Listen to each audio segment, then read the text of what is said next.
More than 30 stalls put up at one of the main venues of Manipur Sangai Festival suddenly collapsed in the wee hours of today.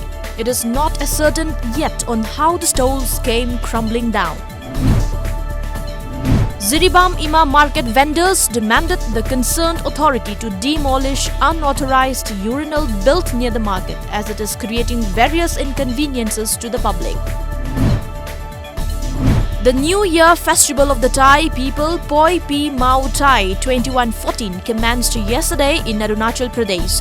It is being held at the festival ground of Nalung near the Kongmu Kham or the Golden Pagoda.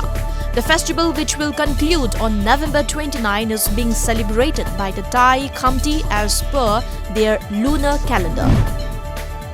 The Deputy Commissioner of Kohima in Nagaland asserted there will be total ban on sale of tobacco products during Hornbill Festival at Heritage Village of Kisama.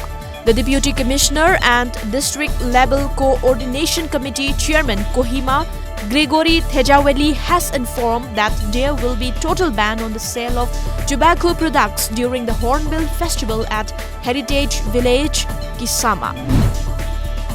A middle-aged woman identified as one Sefali Borua was killed in a major fire in West Bengal's Malda today. According to media reports, at least 15 shanties were gutted in the inferno that killed 55-year-old Sefali Borua. Reports also said that fire that erupted in a hut in Uttar Baluchar area of English Bazaar town in the wee hours yesterday and spread to other shanties in the slum.